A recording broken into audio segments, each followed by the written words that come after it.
Finally কিন্তু উঠে গেছি প্লেনে। Good morning Bihar. রাস্তার ধারে ধারে কিন্তু এমন আলু পেঁয়াজ, বড় কিন্তু একটা প্লেন। ফ্লাইটে কিন্তু প্রচুর মানুষ দেখি।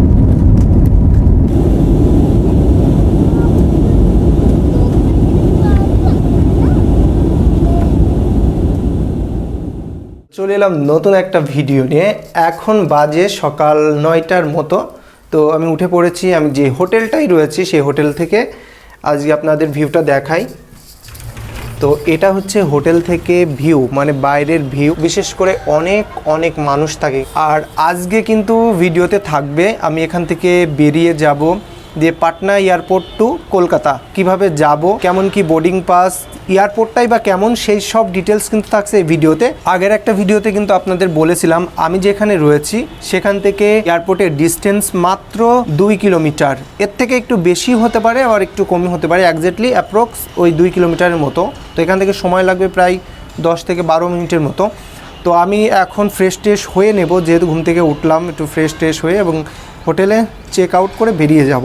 এখন কিন্তু এই যে রিসেপশনটা রয়েছে, রিসেপশনের ঠিক পাশে রয়েছে লিফট। তো এখন কিন্তু এখান থেকে আমি বেরিয়ে যাব, মানে বেরিয়ে যাচ্ছি এয়ারপোর্টের উদ্দেশ্যে। এখানে এক্সিট করার সময়, এন্ট্রি করার সময় দুই সময় কিন্তু সাইন নেয় যে তুমি এক্সিট হচ্ছ, এন্ট্রি হচ্ছ। তো ওটা কমপ্লিট করে এখন কিন্তু আমি নিচেই যাব।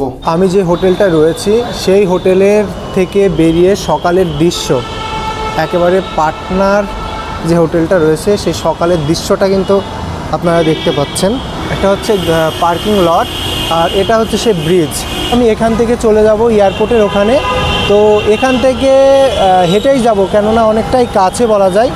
তো কাকার কাছে শুনলাম, কাকা বলল যে যদি গাড়িতে যেতে চাও তাহলে কিন্তু 100 টাকা নিয়ে নেবে, আর যদি হেঁটে যাও একদম কাছে। এই যে এই হোটেলটাই কিন্তু আমি ছিলাম। যখন আমি এই রাস্তা ধরে হাঁটছি প্রচুর দোকান রয়েছে, কিন্তু খাবার দোকান বা অন্যান্য দোকান, প্রচুর দোকান রয়েছে। মানে সকাল থেকেই কিন্তু পুরো পাটনা শহরটা এইভাবেই কিন্তু চলতে থাকে, যেহেতু প্রচুর মানুষ এখানে আসে বিভিন্ন জায়গা থেকে। এই জন্য কিন্তু সব সময় জমজমাট থাকে এই পাটনা শহরটা। আপনারা কিন্তু হেঁটেও যেতে পারেন বা গাড়িতেও যেতে পারেন। আমি যেহেতু অনেকটা টাইম আমার বাকি আছে, বলা যায় যে অনেকটা টাইম বাকি রয়েছে, এই জন্য কিন্তু আমি হেঁটে হেঁটেই যাচ্ছি। আর পুরো রাস্তায় কিন্তু মানুষ ভর্তি রয়েছে। রাস্তার ধারে ধারে কিন্তু এমন আলু পেঁয়াজ সমস্ত রকম কিছু বিক্রয় হয়। আর এই রাস্তার ধার দিয়েই কিন্তু যাব। বিহারও কিন্তু পিছিয়ে নেই, একেবারে সকাল হতেই এই জায়গাটায় কিন্তু প্রচুর মানুষ। যেহেতু এখানে এই রাজধানীতে কী পরিমাণ মানুষ হয় সেটা হয়তো আপনারা বুঝতে পেরেছেন। অটো, টোটো, গাড়ি সমস্ত কিছুই কিন্তু এখানে রয়েছে অ্যাভেলেবল। তো একটা অন্য রকম মুহূর্ত মনে হচ্ছে, ঠিক আছে, বলা যায় অসাধারণ মুহূর্ত। দেখুন, এটা হচ্ছে একেবারে এয়ারপোর্টের একদম কাছে বলা যায়। তো আমাকে বললো যে 90 নম্বর ফ্লোর রয়েছে, তার ঠিক পাশ দিয়ে চলে যেতে। তার ঠিক পাশ দিয়েই আছে এয়ারপোর্টে যাওয়ার রাস্তা। দেখুন, কিন্তু এখান থেকে একটা টোটো ভাড়া করলাম। এখান থেকে বেশি দূরে না, 50 টাকার কমে কিন্তু যাবে না। তো ভাবলাম যে যাই, নিজে নিজে কোথায় যাব না যাব, তার থেকে টোটোতে করে চলে যাই, সব থেকে সেভ হবে। তো আপনারা চাইলে হেঁটেও যেতে পারেন, এমনকি টোটোতেও যেতে পারেন। তো এখন এই সকালের পরিবেশ পুরো পাটনার, দেখুন প্রচুর গাড়ি কিন্তু যাচ্ছে, প্রচুর গাড়ি। আর এই রোডটা কিন্তু খুব ফেমাস রোড, কেননা প্রচুর মানুষ কিন্তু এই রোড দিয়ে যায়। তবে একটা কথা অবশ্যই বলা জরুরি, এখানে যখন আপনারা আসবেন তখন একটু সময় নিয়ে আসবেন এবং অনেক কিছু ঘুরে দেখবেন, তাহলে কিন্তু অনেক অনেক ভালো লাগবে আপনার।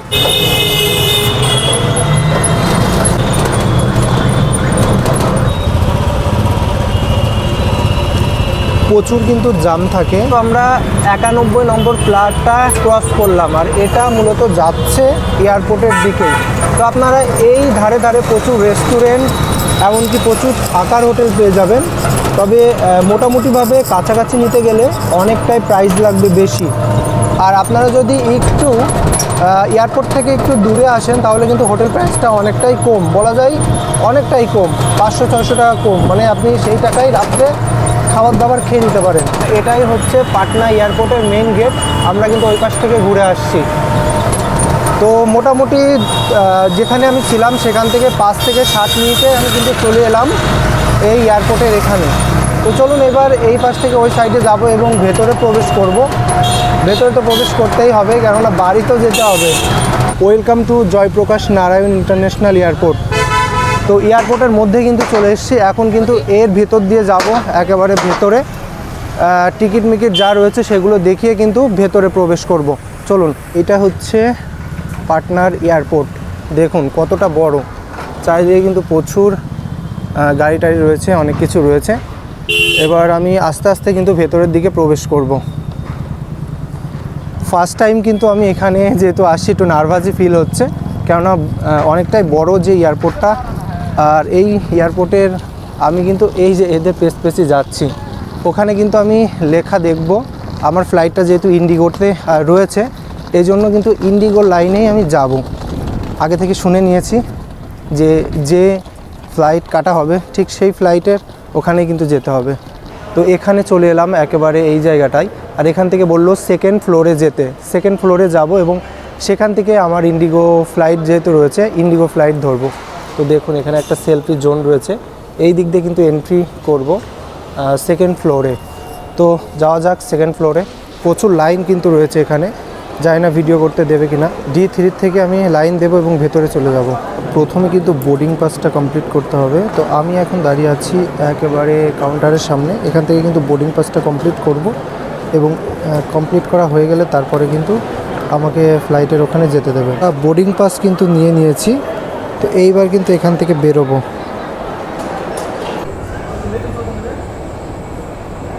ওই পাশে বুদ্ধর বিভিন্ন ধরনের স্ট্যাচু রয়েছে, বেশ সুন্দর লাগছে কিন্তু দেখতে। তো এটা কিন্তু বুদ্ধের স্ট্যাচুগুলো বিভিন্ন জায়গায় দেখতে পাই আমরা। তো শান্তির একটা প্রতীক কিন্তু, তো বেশ ভালো লাগছে। অ্যানাউন্স করলো যারা এখন পাটনা থেকে সরাসরি দিল্লি যাচ্ছে তাদের জন্য এই যে এই লাইনটা দেখতে পাচ্ছেন, যেটা একেই কিন্তু দিয়েছে, সব কিন্তু লাইনে দাঁড়িয়ে পড়েছে। আর আমাদের আমার ফ্লাইটটা হচ্ছে 12টার সময়, মিনিমাম আধা ঘন্টা আগের থেকে ডাকা শুরু করবে। চলে এসছে কিন্তু গাড়ি, এখান থেকেই কিন্তু মেইনলি আমরা যাবো এখন।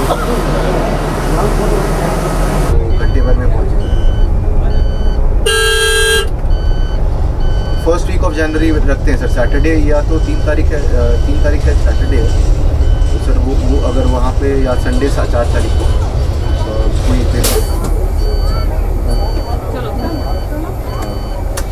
তো বন্ধুরা আমরা কিন্তু এই প্লেনে করে যাব, জানি না এখানে ভিডিও করতে যাই কিনা। অনেক বড় কিন্তু একটা প্লেন।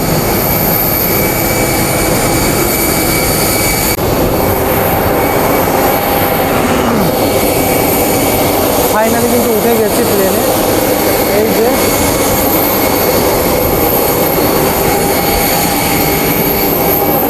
তো আমার সিটটা হচ্ছে 28C।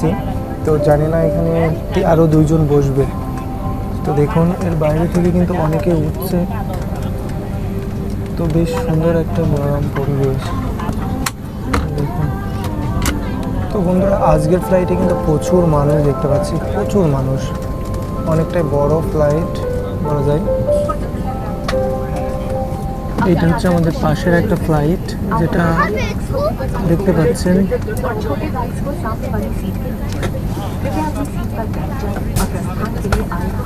ফিউল ভরছে সম্ভবত। তো এই অনেক ফ্লাইট কিন্তু এখান থেকে যায়। Removing the life jacket without crew authorization is prohibited and punishable.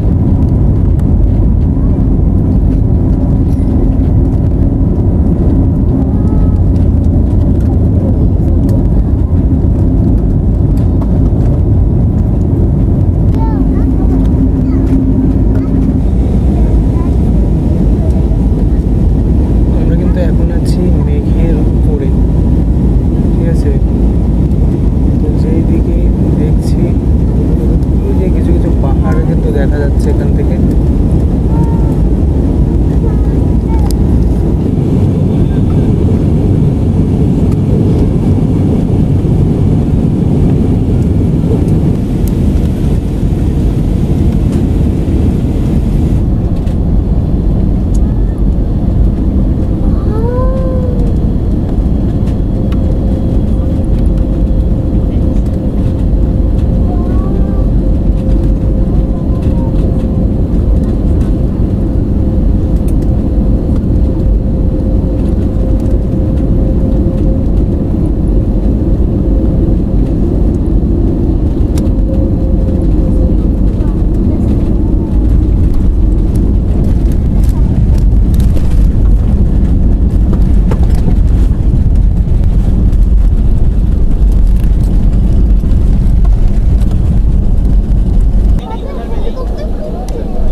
Finally কিন্তু নেমে পড়লাম আমাদের কলকাতার নেতাজি সুভাষচন্দ্র বোস ইন্টারন্যাশনাল এয়ারপোর্টে। তো 55 মিনিটে কিন্তু চলে এসেছি সদূর পাটনা থেকে। তো দেখুন এখনও কিন্তু অনেকগুলো প্লেন রয়েছে, সব যাতায়াত করছে। এই যে এটাই করে কিন্তু যাচ্ছি। আগেরবার যখন এসেছিলাম তখন কিন্তু বাসে করে নিচে দিয়ে কিন্তু নিয়ে গেছিলো, এইবার কিন্তু অন্যরকমভাবে। মোট কথায় আজকের জার্নিটা কিন্তু অসাধারণ ছিল। তারপরে কিন্তু অনেকটা মেঘ ছিল। যাদের যাদের ব্যাগ এবং লাগেজ আছে তারা কিন্তু এই যে পেছনে দেখতে পাচ্ছেন ব্যাগ এবং লাগেজ নিচ্ছে। তো আমার তো পিঠের একটা ব্যাগই রয়েছে শুধু, আর কিছু নেই, এই জন্য এটা নিয়েই আর কি আছি। তো এখন কিন্তু এক্সিট হয়ে যাব। তো কেমন লাগলো ভিডিওটা অবশ্যই জানাবেন, ভালো লাগলে লাইক কমেন্ট, আর নতুন হয়ে থাকলে অবশ্যই সাবস্ক্রাইব করবেন।